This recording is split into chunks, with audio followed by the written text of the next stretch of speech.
কে বলে? এটা ছিল প্রশ্ন। প্রথম প্রশ্ন কি ছিল? ঈমান কাকে বলে? তো নবী 7টা জিনিস বললেন এই 7টাকে বলা হয় ঈমান। এবারে প্রশ্নকর্তা আবার জিজ্ঞেস করলেন মাল ইসলাম, ইসলাম কাকে বলে? নবী 5টা জিনিস বললেন এই 5টা জিনিসকে বলা হয় ইসলাম। আর এই 5টা বিষয় যার ভিতরে থাকে তাকে বলা হয়, ওটা তো আগে হয়ে গেছে। ঈমান থাকলে তারে বলা হয় মুমিন, আর ইসলাম থাকলে তাকে বলা হয় মুসলিম। আমরা যেটা বলি না মুসলমান, বাক্যটা শব্দটা ঠিক না। মুসলিম, মিম সিন লাম মিম, মুসলিমুন তার মানে ইসলাম মাননেওয়ালা। আর মুসলিমুনা তার মানে অনেকটা মুসলিম। মুসলিম এক বচন আর মুসলিমুন বহু বচন। এই মুসলিমুন শব্দটা বাংলায় অপভ্রংশ বলা হয় মুসলমান।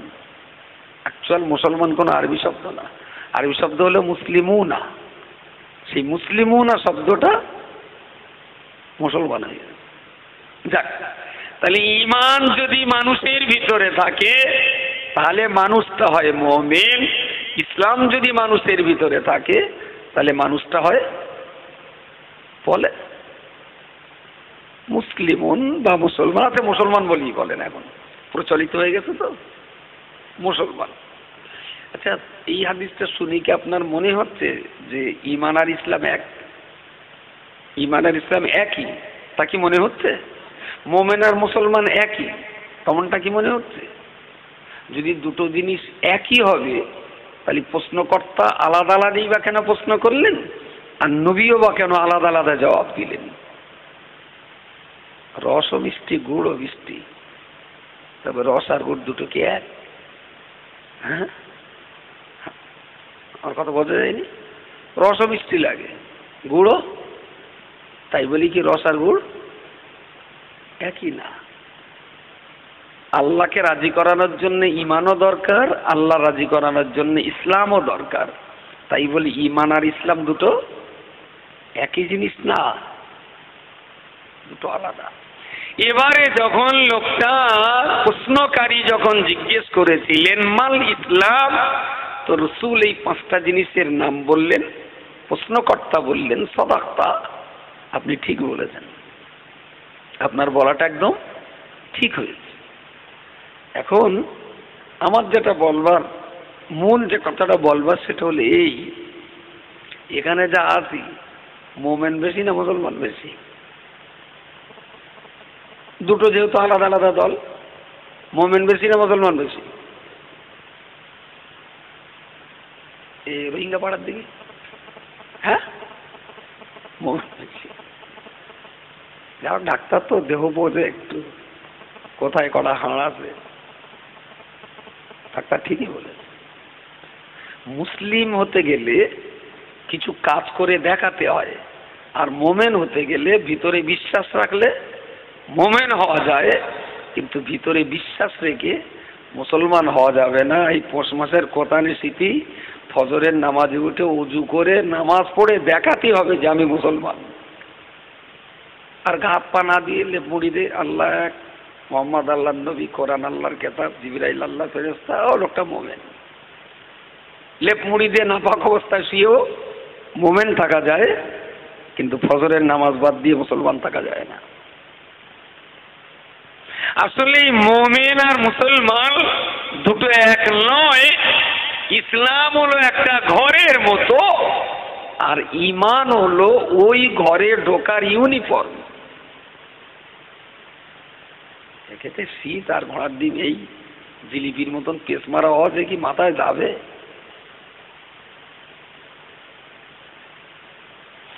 আমাদের আশপাশ ভালো স্কুল নিমিচ হাই স্কুল না? নিমিচ হাই স্কুল, নিমিচ হাই স্কুলের ছেলে মেয়েদের কোন ইউনিফর্ম আছে? জামা কাপড়ের কোন কালার? জামা কি কালার? আর নিচের ব্লু। এটা স্কুলের নিজস্ব ইউনিফর্ম। যে প্যান্ট যারা পরবে তারা ব্লু কালার, আর উপরে যে জামাটা পরবে তাদের সাদা কালার হবে। স্কুলে আসতে গেলে ওই রঙের প্যান্ট শার্ট পরে তাকে ঢুকতে হবে। যদি রং উল্টে যায়, নিচেরটা সাদা ওপরটা নীল, মাস্টার তাকে স্কুল থেকে বার করেও দিতে পারে। কারণ তাড়াতাড়ি করে স্কুলে টাইম গেছে বলে ও সে ছায়া পড়ে গুড় করে স্কুলে চলে গেছে মেয়েটা। মাস্টার যদি ঢুকতে না দেয় কারোর কিছু বলার নেই, কারণ ইউনিফর্ম লঙ্ঘন করেছে। তো পৃথিবী আমাদের দেশে বিভিন্ন স্কুলের বিভিন্ন রকম ইউনিফর্ম আছে, এবং পরীক্ষার সময় এই অ্যাডমিশনের সময় যে প্রসপেক্টাস দেয়, ওই প্রসপেক্টাসে সব কিছু বলা আছে, তার নিচে তার গার্জেনের সিগনেচার করিয়ে নেয়, যাতে কোনোদিন প্রশাসক কর্তৃক স্কুল কর্তৃপক্ষ যদি শাসন করেন, বাবা মা যেন গালহা করতে না পারে। গালহা করলি, হ্যাঁ আমার মেয়ে বাড়ি পাঠানো হলো কেন, না তোমার মেয়ে ছায়া পড়ে গেছে বাড়ি পাঠিয়ে, তা ছায়া তো পড়ে গেছে, শুধু ন্যাংট হয়ে আসেনি। তখন মাস্টার দেখিয়ে দেব আপনি সই করেছিলেন কি লেখার নিচে, তাহলে না সে একটু তাহলে বাড়িতে যাও, কোনো উপায় নেই।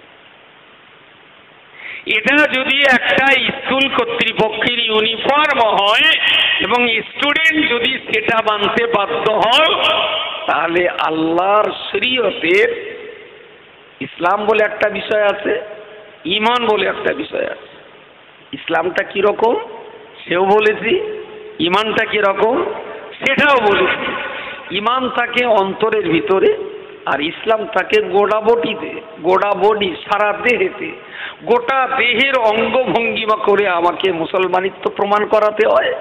আর ভিতরে ঈমানটা থাকলেই মুমিন হওয়া যায়।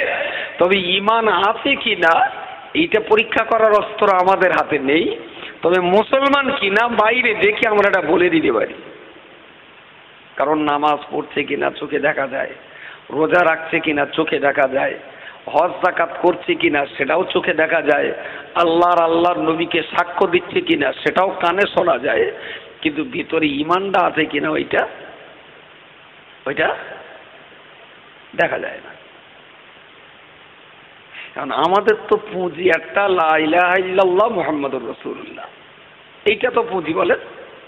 আচ্ছা কলমা তো আপনিও পড়েন, আমিও পড়ি, সবাই আমরা পড়ি। ও মুন্সিবুলির কপাল খুব ভালো, একটু ধরে এলো সে জিন্দাবাদ দাও একটু।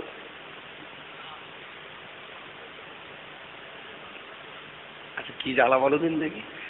দেখ রজমালি, যে কটা আছে কটা চৈতে সেলের খরিদ্দার না, যে দাম করে ফিরে যাবে। হ্যাঁ ও সারাদিন চৈতে সেলে দেখেছেন, দোকানের সামনে ভিড়, সন্ধ্যাবেলা হিসেব করে দেখেন 965 টাকা 80 পয়সা। আমার দোকানে ভিড় থেকে লাভ কি?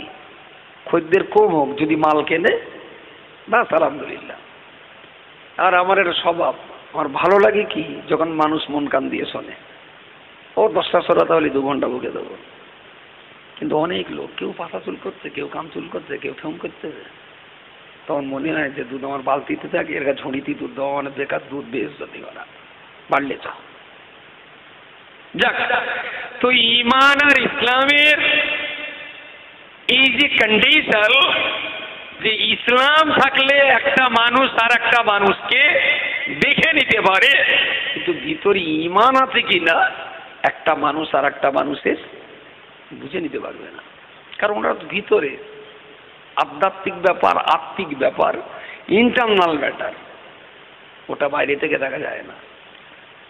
এবারে যেটা বলার সেটা হলো এই লা ইলাহা ইল্লাল্লাহ, আল্লাহ ছাড়া কোনো মাবুদ নেই, মুহাম্মাদুর রাসূলুল্লাহ, হযরত মুহাম্মদ সাল্লাল্লাহু আলাইহি ওয়াসাল্লাম, এটা হলো আল্লাহ পাকের বান্দা এবং রসুল।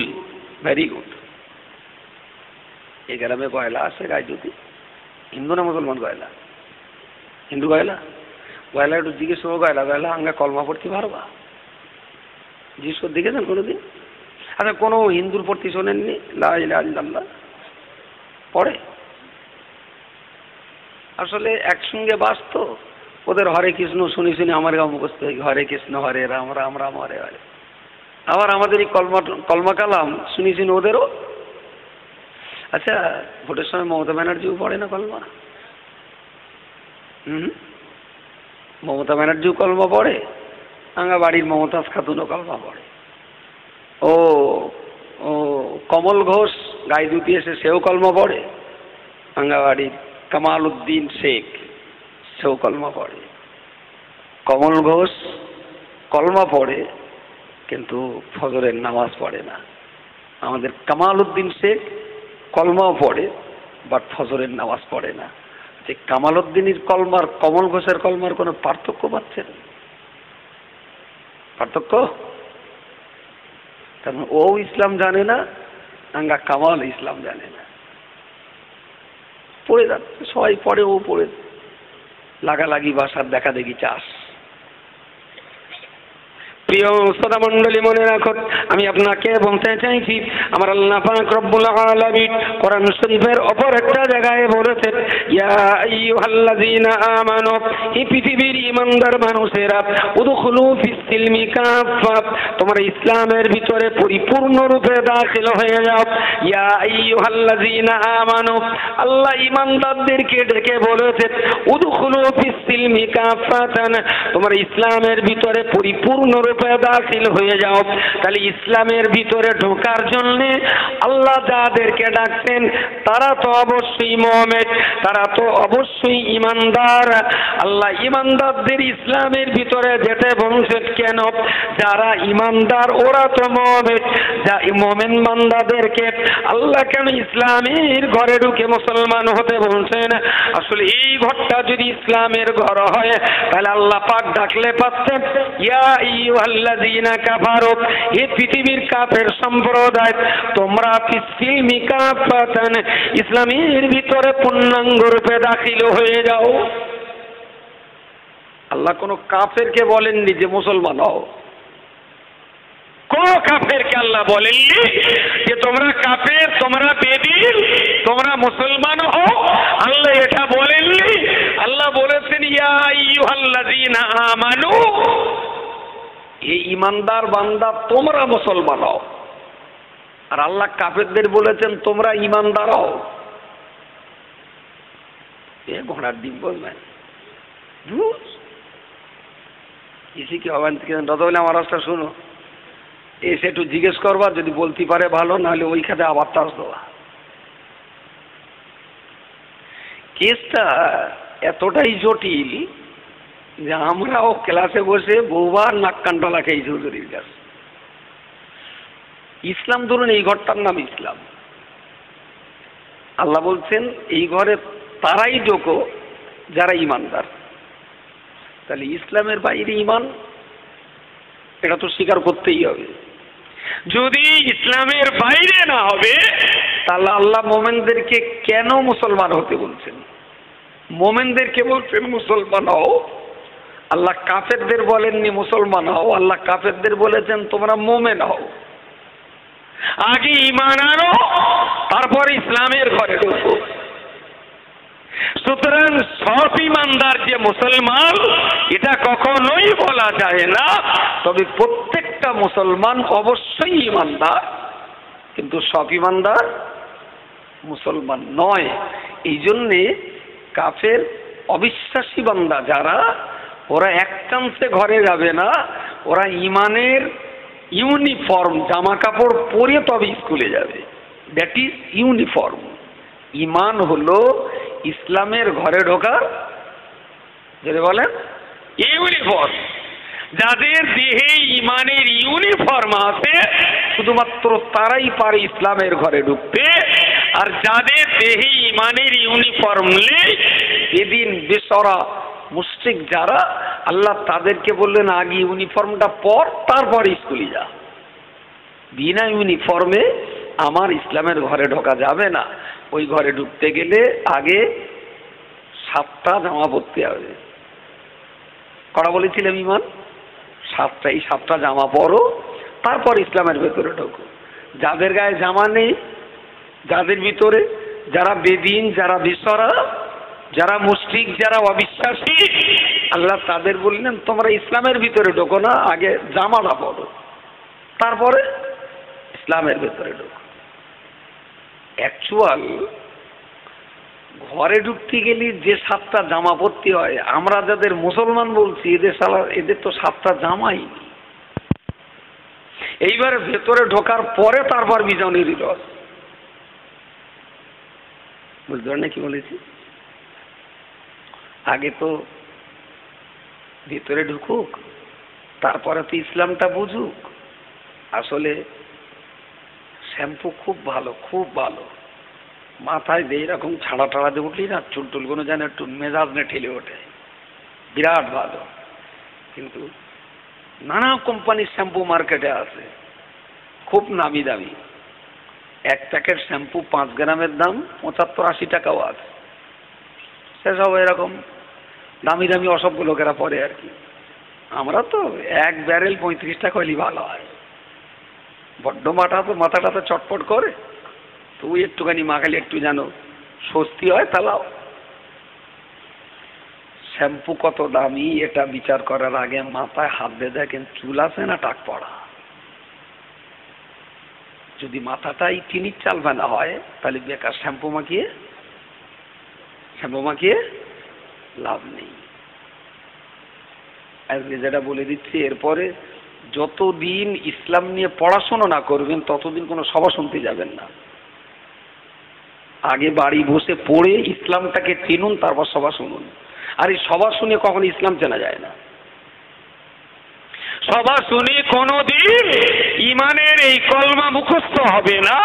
সভা শুনে কখনো ইসলামের ফান্ডামেন্টাল কানুন সম্পর্কে জানা যাবে না। ইমান আর ইসলামের এই প্রসঙ্গ ভালো করে বুঝতে গেলে ধারাবাহিকভাবে কারো কাছে আপনাকে পড়তে হবে।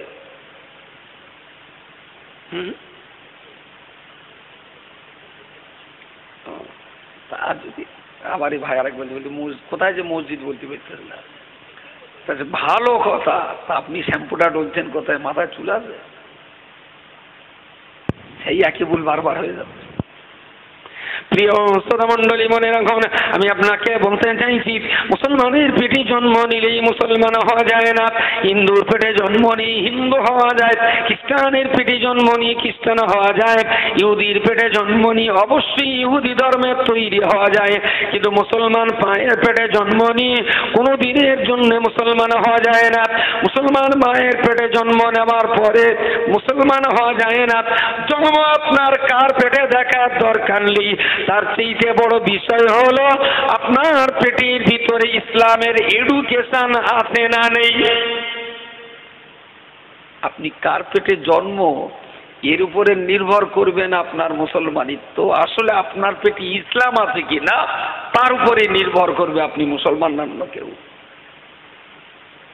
সুতরাং কোরআন হাদিসের এই আলোচনা খুবই ভালো, খুব সুন্দর, খুব মূল্যবান।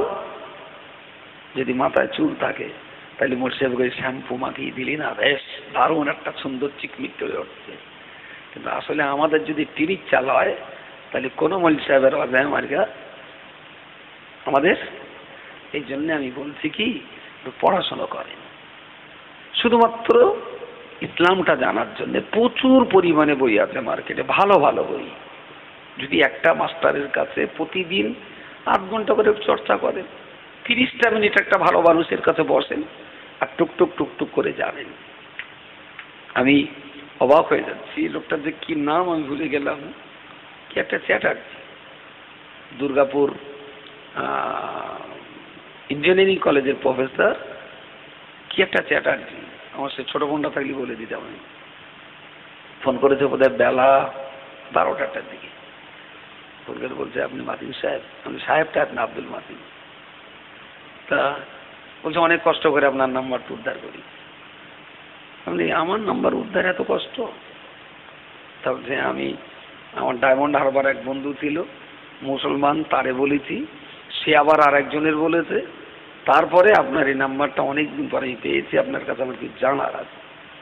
আমি বলছি বলুন স্যার। তা বলছে আমি তো অনেক দিন থেকে কোরআন পড়ি, তা কিছু কিছু জায়গায় আমি ঠিক বুঝতে পারছি। আমি বলুন। বলছে আসমানটা কি ব্যাপার? বলছে কোরআনে আছে 7টা আসমান। 7টা আসমান, তো এই 7টা আসমানের ব্যাপারটা আমি ঠিক বুঝতে পারছি না। তাই বললাম আসলে আমাদের বৈজ্ঞানিকেরা উপরে যে নীল মতো একটা ছাদ আমরা দেখছি মাথার উপরে, আমাদের বিজ্ঞানীরা ওই ছাদটার অস্তিত্ব বিশ্বাস করেন না।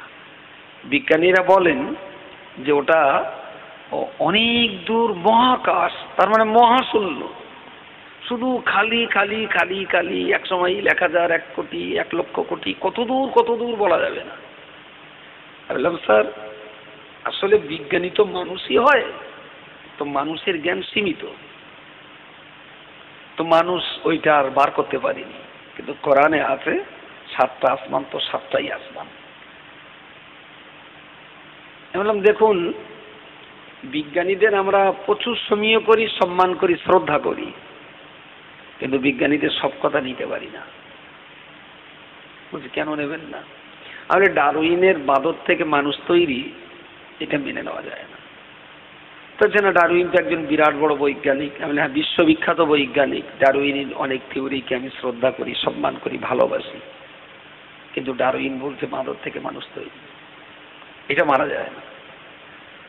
তা আমি বললাম আসলে যদি শিম্পাঞ্জি থেকে ওরাংওটাং হয়, ওরাংওটাং থেকে যদি বাঁদর হয়, বাঁদর থেকে যদি মানুষ হয়, যা পরিবর্তনশীল তা কখনো স্থিতিশীল হয় না। এখন পরিবর্তন হচ্ছে, মানুষই এসে থেমে গেল কেন? মানুষের পরে তো আবার খেঁচেলটেল কিছু একটা হওয়ার কথা, সে আর হচ্ছে না কেন?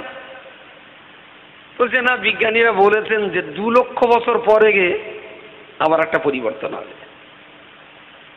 সেটা ভালো, তাহলে বাঁদর থেকে মানুষ এখান থেকে 2 লক্ষ বছর হয়ে, তখন সে তা হতে পারে।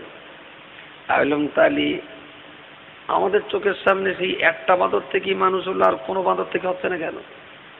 বলছেন এটাও ঠিক। আপনি দেখুন বিজ্ঞানের জ্ঞান সীমিত জ্ঞান, আর সৃষ্টিকর্তার জ্ঞান অসীম জ্ঞান। বলুন সকলে সুবহানাল্লাহ। তাদের লোকটা বুঝছেন আস্তে আস্তে। আবার মাঝে মাঝে বলছে আসলে আমি নিজে বই পড়ি, তো আমি সব কথার উত্তর পাচ্ছি না, বলি আপনাকে একটু ফোন করেছি, আপনি যেন খারাপ ভাবে নেবেন। না না বলুন। আমি বললাম বাহারি কুলজমের পানি একদিক দিয়ে মিষ্টি পানির স্রোত, আর একদিক দিয়ে নোনা পানির স্রোত। উত্তাল তরঙ্গ নোনা পানির ঢেউ মিষ্টি পানির উপরে আছাড় খেয়ে পড়ছে, আবার সে পানি আস্তে আস্তে এই পানির সঙ্গে মিলে যাচ্ছে। আবার এদিক দিয়ে ঝড় আসলে মিষ্টি পানির ঢেউ নোনা পানিতে যে পড়ে, আবার সেদিক থেকে যেন গড়িয়ে আসার মতো করে নোনা পানি আর মিষ্টি পানি কেউ কারোর সঙ্গে মিশছে না। আপনি বলুন প্রাকৃতির এই যে আশ্চর্যজনক বিষয়ে বিজ্ঞানের কি ব্যাখ্যা দেবে? বিজ্ঞানের কাছে এর কি কোনো ব্যাখ্যা আছে? বলছেন না। আমি বলি বিজ্ঞানের জ্ঞান যেখানে শেষ হয়ে যায়, সৃষ্টিকর্তার জ্ঞান সেখান থেকেই শুরু হয়। লোকটা বলেন আচ্ছা সেনাই বুঝলাম, তো হযরত মুহাম্মাদের আকার আকৃতি কিছু আছে, ছবি পাওয়া যায় না কেন? আমি তো তার জীবনী পড়ি। আমি বললাম দেখুন হযরত মুহাম্মাদের যুগটা ছিল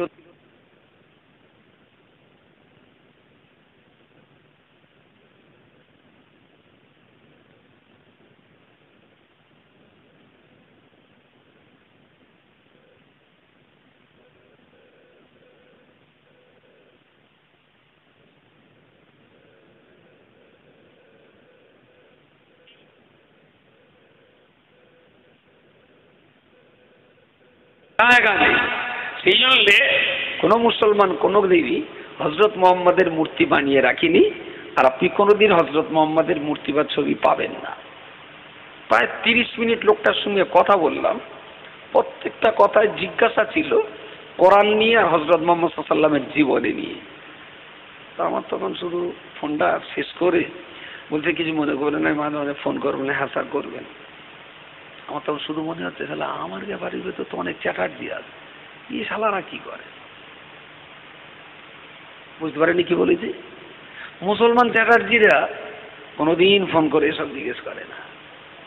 হিন্দু চ্যাটার্জি সে কোরআন পড়ছে, সে নবীর জীবনী পড়ছে, সে আমারে 30 মিনিট ধরে বকাচ্ছে। কোনো মুসলমান চ্যাটার্জি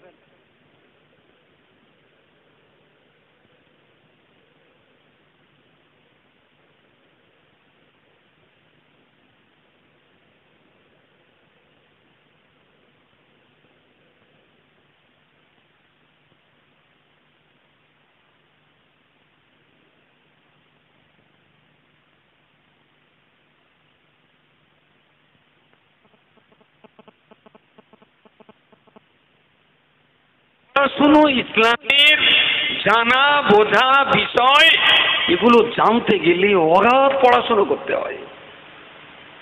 ইসলাম তো পড়াশোনারই ধর্ম,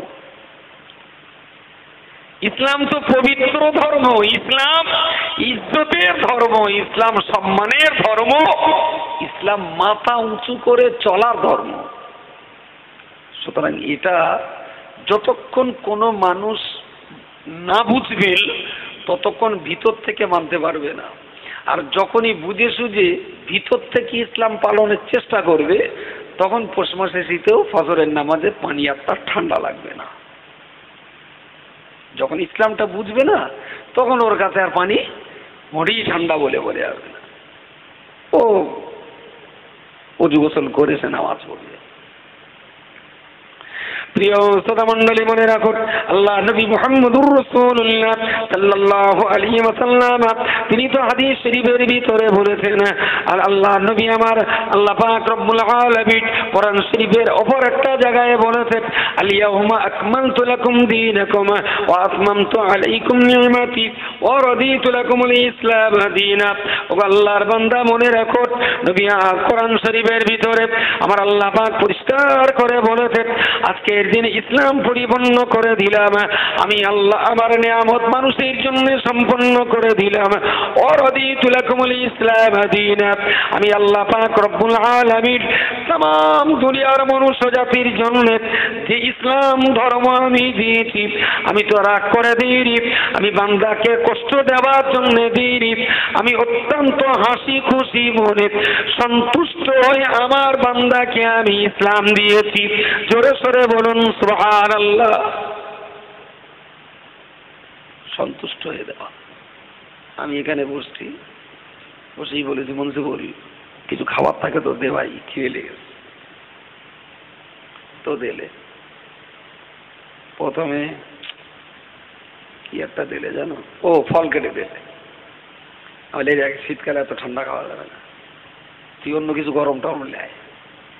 তার লেবু দিলে লেবু কড়া খেলাম, তারপর চা দিলে চা খেলো, তারপর আবার হালুয়া দিলে, আর কি কোথায় দিয়েছে, তার কটা ভালো লেগেছে জমটানা টেনে। আচ্ছা, ও খাবারগুলো দিলে আর আমি যতটা পেরিস খেয়েছি। এসে বলে, এই হালুয়া রে খাইছ খা। আমার যদি হালুয়ার প্লেটটা নিলাম ছুটে দেবে, এই খেয়ে দিলে হালুয়ার এলে খাচ্ছে খা। আচ্ছা, ও কি খাবার কোনো লাইন আছে? আর আসলে জোটটুকানি দিয়েছে, প্রথম দেখতে হবে এইটাও খুশি হয়ে দিয়েছে না রাগ করে দিয়েছে। বুঝতে পারেননি? আমি তো একেবারে চার হাত পায়ে হাঁটি দে একটা কুকুর, আরে বাটিতে গোস্ত না তো, আসুন আসুন কুকুর সাহেব খান। কুকুরের বাটিতে দিলাম, কুকুর খেয়ে নিলে, খুব সম্মানের সঙ্গে ডেকেছি, আসুন কুকুর সাহেব খেয়ে নেন। আচ্ছা, কুকুর সাহেব খেয়ে নিলেন, চলে গেলেন। সেই কুকুরটা আবার পরের দিন, এই শালাই এই লে খাচ্ছ খা। ও কি বলবে, সম্মান দেয়নি, খাবো না। ও আপনি টাপনি বোঝে সাহেবটা, ও শুধু বোঝে গালের মজাটা। ওরে আদর করে ডাকলেও খাবে, শালা সম্বন্ধী গাল খিস্তি করে দিলে খাবে। কারণ সম্মান আর অসম্মান, ইজ্জত আর বেইজ্জতি কুকুর বোঝে না, কিন্তু মানুষ তো বোঝে। ও যদি আমারে যা খাবার দিয়েছে, আমার যতটুকু ভালো লেগেছে আমি টুকটাক করে খেয়েছি। কেন না, ওর চোখ মুখ চাউনিতে দেওয়ার আদর যত্নের ভিতরে আমি মহব্বত পেয়েছিলাম। আর আমি কেন, আপনিও তাই। আপনারা যদি এরকম সৌর বাড়ি গেলি, শাউরি যদি এই এই জামাই ভাত খাবি, খাস তো লেখা, জামাই খাবে? জামাই শুধু শুধু বেরিয়ে পড়বে না, বলে দাঁড়ায় এসছিস, এসে কোম্পানির মান্ডালে আবার রিটার্ন দিয়ে আসবে, বলে তোর মালাই ঠেকলো লে। আসলে দেওয়ার নেওয়ার মাঝখানে মনুষ্য জাতিতে একটা মান সম্মানের প্রশ্ন আছে এবং থেকেও যায়। যেহেতু আমরা মানুষ, তো একটু সম্মান আমরা বুঝি। আল্লাহ ইসলামটাকে দিয়ে এটাও বলে দিলেন, ওয়ারাদিতু, আমি যেটা দিয়েছি না তোমাদের, আমি আল্লাহ খুব খুব শান্তির সঙ্গে, খুব খুশি মনে, খুব আনন্দ করতে করতেই আমার ইসলাম আমি তোমাদেরকে দিলাম। সুবহানাল্লাহ, সুবহানাল্লাহ। এরমটা না যে রাগ করে, অভক্তি করে, অসম্মান করে আল্লাহ দেননি। খুব সম্মানের সাথে, ইজ্জতের সাথে, খুশি হয়ে আল্লাহ ইসলাম আমাদেরকে দিয়েছেন। এখন যিনি মালিক তিনি তো খুশি হয়ে দিলেন।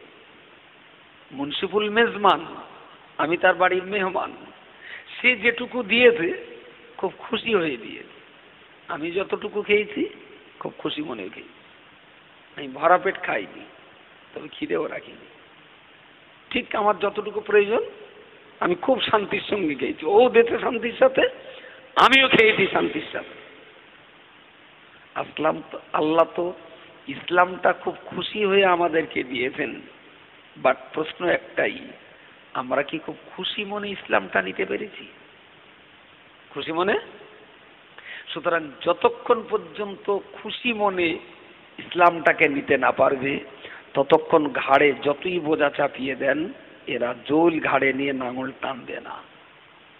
ওর ভিতর থেকে যেদিন ও বুঝে যাবে ইসলাম কারে বলে, ইসলাম কত দামি জিনিস, ইসলাম কত সমৃদ্ধশালী বিষয়, ইসলাম কত মর্যাদার বিষয়, সেদিন কাউকে বলতে হবে না, ও নিজের টানে উঠে নামাজ পড়বে। দরকার হলো ইসলামটা মাথায় না, ইসলামটা এখানে না, ইসলামটা বড় জামায় না, ইসলামটা ভেতরে ঢোকানোর ব্যাপার। আর এই ভিতরে তখনই যাবে যখন খুব সুন্দর করে বুঝপাড় করানো হবে। বলো না রজলি সাহেব, এসো ভাই, এসো এসো। হ্যাঁ না, 11টা বাজে, তাই 1 ঘন্টা বলে বলিস, 8 ঘন্টার নাম করে। আমি 1 ঘন্টা বলেছি, মানে রজবলি সব 1 ঘন্টা বলে 12টা। আমার দাও থাকলেও এখন 8 ঘন্টা বাকি আছে। আমার একটু নেরুলি যেতে হবে, ওদের মাদ্রাসার সভা তো, একটু ওখানে যেতে হবে। আর আপনারা যা এসছেন, আমি আল্লাহর শুকরগুজার হচ্ছি। বাড়িওয়ালা বেচারা গরিব কি বড় লোক আমি জানি না, তো একটু ভালোবাসে আমাদের। আর সে ভালোবাসার খাতিরেই ও ডাকলে একটু আসি। আর সেই সাথে সাথে আমাদের প্রতিষ্ঠানগুলোতে ওরা একটা পয়সাও দান করে, খাদিজায়, জামিয়ায়, ইয়াকুব ভাইয়ের ওখানে ভালো একটা পয়সা আমাদের প্রতিষ্ঠানে যখন যেমন পারে টুকটাক দেয়। এসেছি, আমারও ভালো লাগছে। তো আমার শেষ কথা হলো এইটা, আপনারা যারা আজকের এই মজলিসে শ্রোতা হিসেবে এসেছেন, আমি আপনাদের কাছে খুব বিনয়ের সঙ্গে বলছি, জীবনটা না দেখতে দেখতে পেরিয়ে যাচ্ছে, দেখতে দেখতে পেরিয়ে যাচ্ছে। ছোটবেলার কিছু ঘটনা দেখো, ছোটবেলার কিছু ঘটনা আজও মনে পড়ে। গুলি খেলা করছিলাম, আব্বা তাড়া দিয়েছিলে পুকুরির ধাস দিয়ে, বাবলা গাছের ফাঁকা দিয়ে, সেই রকম তীরের গতিতে ছুটে পালিয়ে গেছি, সারাদিন বাড়ি আসিনি। সন্ধ্যের পরে আস্তে আস্তে 2টো ভাতটানি খেয়ে বুরকা দিয়ে শুয়ে পড়েছি। কিন্তু সেদিনকার কথা একদম একদম কোনো ছেঁড়া ছাড়া স্মৃতি না, একদম টাটকা স্মৃতিটা আমার মনে পড়ে। তা শুধু আফসোস হয়, দেখতে দেখতে জীবনটা শেষ হয়ে গেল। একদম দেখতে দেখতে সেদিনকার কথা। স্কুলে ইংরেজি পড়া হয়নি, মাস্টার টেবিলের তলায় মাথা গুঁজে দিয়ে অদৃশ্য ছড়ি মাছ। এখনো তো একদম দিবালকের মতো চোখ বন্ধ করলে সবকিছু দেখতে পাই। আর আজকে আমি বুড়ো হয়ে গেলাম। জীবনটা খুব ক্ষণস্থায়ী, খুব ক্ষণস্থায়ী। এখনো যে কটা দিন আল্লাহ রেখেছেন, যে কোনো ভাবে, কোনো না কোনো উসিলায়, কোনো না কোনো বাহানায় ইসলাম আপনাকে বুঝতেই হবে, ইসলাম আপনাকে জানতেই হবে। আর যখনই ইসলাম নিয়ে ভালো জানবেন, ভালো বুঝবেন, তখনই ইসলামের আইন কানুনগুলো আপনার কাছে খুব ভালো লাগবে, খুব ভালো লাগবে। আমি বলছি, টুপিতে দাঁড়িয়ে আর জুব্বা জামাই ইসলামটা না রেখে ইসলামটা একটু ভিতরে রাখার চেষ্টা করুন। আর ভিতর থেকে যখন চাপ সৃষ্টি হবে, তখন খুব সহজেই আপনার ইসলাম মেনে চলা আপনার পক্ষে সম্ভবপর হবে। মওলানা এসেছেন, তার আলোচনাও আপনারা শুনুন। আর আমি কয়েকটা কথা বলি। 21 তারিখে, মাঘ মাসের 21 তারিখে আমাদের ইয়াকুব হুজুরির মাদ্রাসায় সভা। আর মাঘ মাসের 20 তারিখ, 21 তারিখ না, 20-21, আর মাঘ মাসের 20 তারিখে আমাদের আর একটা হিফজ মাদ্রাসার জলসা, সেটা হলো লবঙ্গ হিফজুল কোরআন মাদ্রাসা। হাফিজ রবিউল ইসলাম সাহেব উনি ওটা দেখাশোনা করেন। আর 12ই মাঘ হাওড়া মাদ্রাসার রিসালে সওয়াব। আর 1লা, 2রা, 3রা ফাল্গুন জামিয়া রহমানিয়া রিসালে সওয়াব। জামিয়া রিসালে সওয়াব মানে এ বছরের মতো আমাদের প্রতিষ্ঠানের সমস্ত প্রতিষ্ঠানের শেষ রিসালে সওয়াব হলো জামিয়া রিসালে সওয়াব। কার্তিক মাসের 15-16 খাদিজা দিয়ে শুরু হয়, আর এর মাঝখানে কখনো কখনো সপ্তাহে 3-4টে সভা শুধু আমাদের প্রতিষ্ঠানের সবাই করতে হয়। আলহামদুলিল্লাহ, প্রতিষ্ঠানের সঙ্গে জড়িয়ে থাকুন আর দোয়া করুন, বঙ্গনূর পত্রিকাটা পড়ুন, আর আমাদের প্রতিষ্ঠানের এই দিনের খেদমত মাওলানার সঙ্গে এখনো বলা হয়নি, আর সেই সঙ্গে আপনারাও একটু শুনে নেন। গত সপ্তাহখানিক আগে গিয়েছিলাম বাগবেড়িয়াতে, ওরা ডেকেছিলেন, গিয়েছিলাম। প্রায় 3 বিঘে জমি একটা দেখিয়ে বললেন এই জমিগুলো আমরা দেব, আপনারা আমাদের এখানে একটা মাদ্রাসা করেন, রাখি। তো আলহামদুলিল্লাহ, আল্লাহ যদি রাজি থাকেন, রমজান বাদ বাগবাড়িয়া মধ্যমগ্রাম থানায় অল ইন্ডিয়া সুন্নতুল জামাতের আর একটা মেয়েদের মাদ্রাসা আমরা উদ্বোধন করতে চলেছি। সুবহানাল্লাহ বলেন। জোড়াস্তলা নিশ্চয়ই চেনেন। জোড়াস্তলার পশ্চিম গায়ে যে পানির ট্যাঙ্ক আছে, ওই ট্যাঙ্কির পাশে একজন মহিলা 35 শতক জমি, এটা রেজিস্ট্রি হয়ে গেছে, ওখানেও একটা মেয়েদের মাদ্রাসা হবে। সুবহানাল্লাহ বলেন।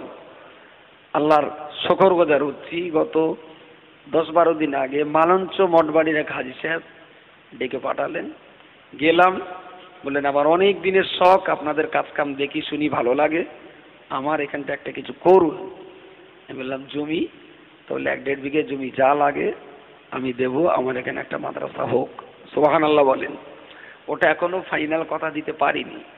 এরই মাঝখানে গতকাল সকালবেলা তরণীপুরে আমাদের অত্যন্ত প্রিয়জন হাজী নাসিরউদ্দিন সাহেব, তাঁরই গ্রামে মানুষ 5-6জন মিলে 1.5 বিঘে জমি একদম গায়ে দেবেন। আলহামদুলিল্লাহ, এটাও রমজান বাদ আমরা উদ্বোধন করতে পারবো, তার কাজ কাম চলছে। এতগুলো একটা বিরাট কাজের বোঝা নিয়ে মাগরিবি বাঙ্গাল আঞ্জুমানে ওয়াইজিনের আলেম ওলামা, আমাদের খুব ভালো লাগে যে শুধু এরা রাত জেগে সবাই করে না, তাতে যেমন ধর্ম প্রচার করে, দিনে তেমন ধর্ম শেখাবার জন্যে আমাদের মেহনত করেন সব আলেম ওলামাগণ। তো সবার জন্য দোয়া চাইছি, আল্লাহ যতদিন আমাদের বাঁচিয়ে রাখেন, দিনের এই খেদমতের সঙ্গেই ইজ্জতের সাথেই আল্লাহ যেন আমাদের জীবন পরিচালনার তৌফিক দান করেন, বলুন আমিন। ওয়া আখিরু দাওয়ানা আনিল হামদুলিল্লাহি রাব্বিল আলামিন। যারা দূরে আছেন সবাইকে ভিতরে আসতে বলছি। মাওলানা রজব আলী সাহেব হুজুর এখন বক্তব্য রাখবেন, তার আলোচনা আপনারা শুনতে থাকুন। দরুদ শরীফ।